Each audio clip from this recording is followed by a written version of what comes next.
Bom, hoje nós vamos estar começando a resolver problemas.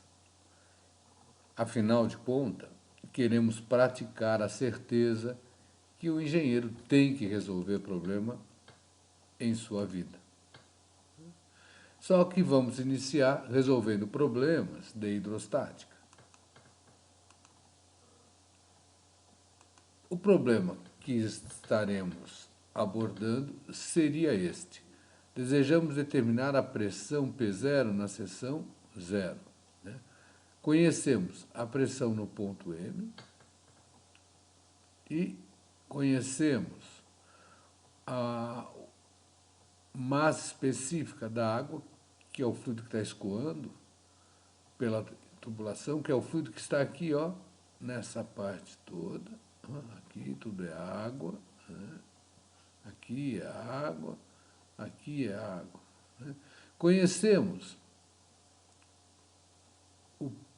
a massa específica do fluido manométrico, que no caso é o mercúrio, né, usado aqui, ó, o fluido manométrico mercúrio. Conhecemos também H2, conhecemos H1, conhecemos HM, conhecemos a aceleração da gravidade. Né? A primeira coisa que poderia surgir é por que será que P0 é maior do que P1 e é maior do que P2? Para isso, vamos procurar visualizar o escoamento no interior de um tubo.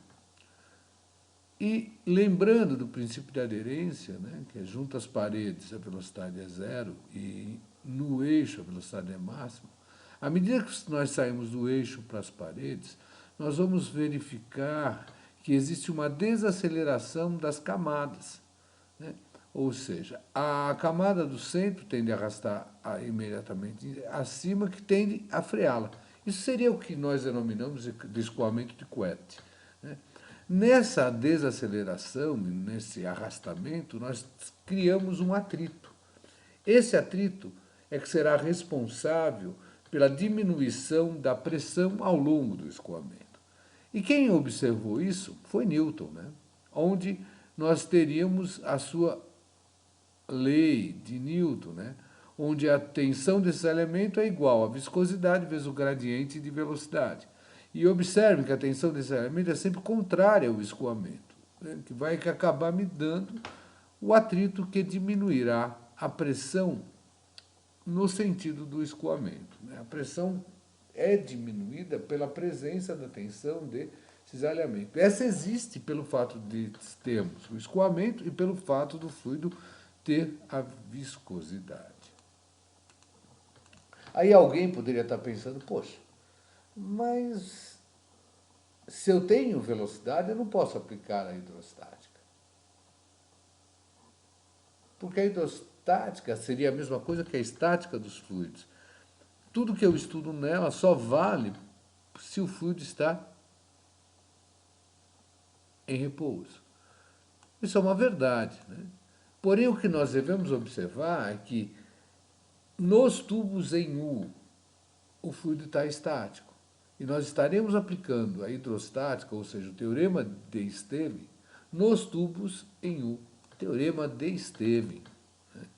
É importante evocar o seu enunciado. Né?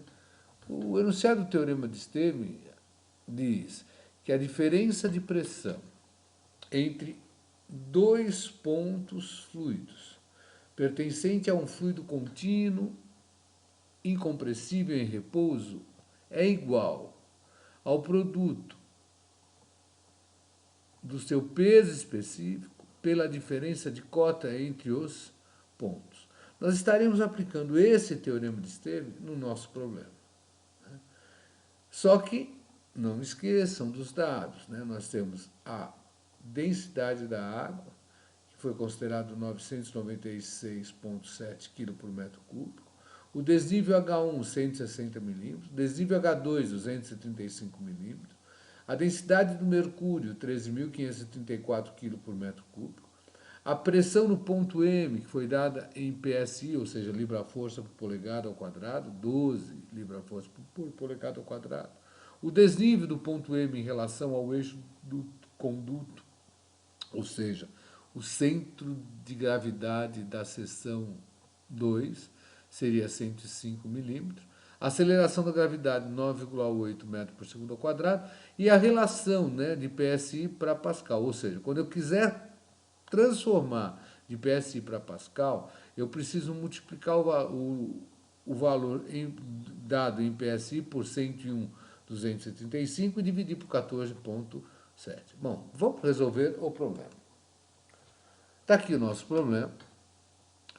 E para resolvê-lo, nós estaremos aplicando Esteven da seção 2 a M, Esteven da seção D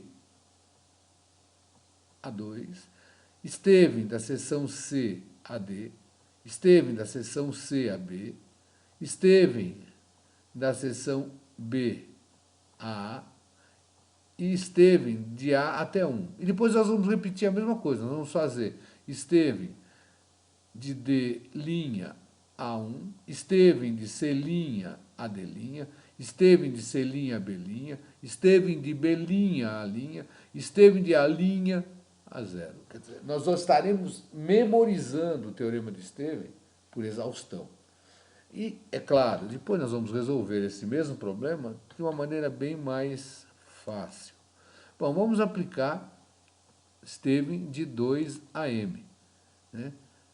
Nós ficaremos com P2 menos PM igual ao peso específico do fluido que está aqui dentro, que no caso é a água, então o gama da água, vezes a diferença de altura, de cota entre eles, que é HM. Então, nós podemos escrever que P2, né, passando o PM para o outro lado, seria igual a pressão no ponto M mais o gama da água vezes HM. Bom, agora nós vamos aplicar o mesmo teorema de Esteven de D a 2. E aí nós vamos ficar com a pressão em D menos a pressão em 2 é igual ao gama do fluido que está aqui dentro, ó, que no caso é a água, vezes a diferença de altura, que é o Y. Observem que não interessa, né, o tamanho da mangueira. O que interessa é a diferença de cotas, né? Nós havíamos visto isso nas conclusões do teorema de Esteven. E aí nós tiramos que PD seria igual a P2 mais o gama da água vezes Y. Só que o P2 nós já havíamos calculado, né? Então nós ficaríamos com a pressão no ponto M mais o gama da água vezes HM mais o gama da água vezes o Y. E chegamos em PD, né? Isso é a pressão em D. Vamos aplicar agora o teorema de Esteven de C a D. Aplicando o teorema de C a D, nós vamos ficar com a pressão em C menos a pressão em D é igual ao gama do fluido que está aqui dentro, ó, no caso é o mercúrio, então é o gama do mercúrio vezes H2. Passando o PD para o outro lado, nós vamos ficar com PC igual a PD mais gama do mercúrio vezes H2. Só que nós já tínhamos o PD, e aí nós vamos poder escrever que o PC vai ser igual a pressão em M mais o gama da água vezes HM, mais o gama da água vezes Y, mais o gama do mercúrio vezes H2. E aí nós tiramos a pressão PC. Agora nós vamos aplicar PC em PB. Só que nós não temos desnível, então tanto faz escrever um PC menos PB como PB menos PC, né? Nós teríamos que PC menos PB seria 0, ou PB menos PC igual a 0. O que importa é que PB é igual a PC. Como nós já tínhamos PC, nós acabamos tendo PB, né? A partir daí, nós vamos aplicar de B a A. Ficaríamos com a pressão em B menos a pressão em A igual ao gama do fluido que está aqui entre esses pontos, que no caso é a água, vezes H2. Se eu passo agora o PA para lá e esse para cá, e a ordem dos tratores não altera o viaduto, eu vou ficar com PA igual PB menos gama da água vezes H2. Só que PB nós já tínhamos, então nós vamos ficar, ó, PM mais o gama da água vezes HM, mais o gama da água vezes Y, mais o gama do mercúrio vezes H2, menos o gama da água vezes H2. Isso é a pressão que eu tenho em A. Bom, agora nós vamos aplicar de A a 1, né? Então nós vamos ficar com PA menos P1 é igual ao gama da água vezes Y. Ou seja, P1 vai ser o PA menos o gama da água vezes Y. Como nós já tínhamos o PA, nós podemos achar P1. Então nós vamos ficar, olha, com pressão no ponto M, mais o gama da água vezes HM, mais o gama da água vezes Y, mais o gama do mercúrio vezes H2, menos o gama da água vezes H2, menos o gama da água vezes o Y, é igual a P1. Só que nós já observamos que eu tenho, olha, mais gama da água vezes Y com menos gama da água vezes Y. Então, aqui eu tenho uma simplificação. E vamos escrever que P1 vai ser PM mais o gama da água vezes HM, mais, abre parênteses, gama do mercúrio menos o gama da água vezes H2. Ora, lembrando que o peso específico é massa específica vezes a aceleração da gravidade, nós poderemos achar P1. Aqui nós temos a transformação, ora, era 12 libra-força por polegada quadrada, para passar para Pascal, para homogeneidade, eu simplesmente pego 12, multiplico por 101, 235, divido por 14,7. Substituo a densidade da água, ou a massa específica, multiplico pela aceleração da gravidade para achar o seu peso específico, vezes o desnível, HM, mais a densidade ou a massa específica do mercúrio menos a massa específica da água, multiplicado pela aceleração da gravidade, é que estamos trabalhando com o peso específico, vezes o desnível H2 que foi dado, passando para metro, né, que foi 235 milímetros, passando para metro, vou dividir por 1.000. Aí nós tiramos que o P1 seria 112, 539, 823. Agora nós vamos repetir o mesmo procedimento para cá. Nós vamos fazer PD' até P1, PC' até PD, PC' a PB', PB' PA' e PA' até P0. E vamos acabar achando o P0. Vamos lá. De D', ó, a 1 eu fico com PD' menos P1 é igual a Y vezes o gama da água, que eu tenho aqui, ó. Certo? Então eu vou tirar que o meu PD' vai ser o P1 mais o gama da água vezes Y. Só que o P1 já tínhamos achado, né? Então, chegamos aqui nessa expressão. Agora nós vamos fazer de C' a D'. Então, nós vamos ficar com PC' menos PD' é igual ao gama do fluido que está aqui dentro, ó, que no caso é o mercúrio. Então, o gama do mercúrio vezes H1. Então, o PC' vai ser o PD' mais o gama do mercúrio vezes H1. Então, nós temos, olha, que o PC' seria o P1, que nós já tínhamos, mais o gama da água vezes Y, mais o gama do mercúrio vezes H1. Vamos fazer agora de C' a B'. Ora, não tem desnível, então o PC' é igual a PB'. Né? Então, nós temos isso.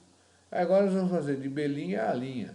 De B' a A', eu vou ficar com a pressão B' é igual, menos a pressão de A' é igual ao gama que está aqui, o caso é a água, gama da água, vezes H1. Né? E como nós já tínhamos o PB', nós vamos escrever que o PA seria o P1 mais o gama da água vezes Y, mais o gama do mercúrio vezes H1, menos o gama da água vezes H1. Agora nós vamos fazer de PA' a zero. Quando eu faço de PA' a zero, eu vou ficar com pressão PA' menos P0 é igual ao gama da água vezes Y. Portanto, o P0 é o PA' menos o gama da água vezes Y. Só que nós já tínhamos o PA'. E aí nós vamos ficar com, para acharmos P0 igual P1, que nós já tínhamos, mais gama da água vezes Y, mais gama do mercúrio vezes H1, menos o gama da água vezes H1, menos o gama da água, vezes y. E nós vamos novamente simplificar o y.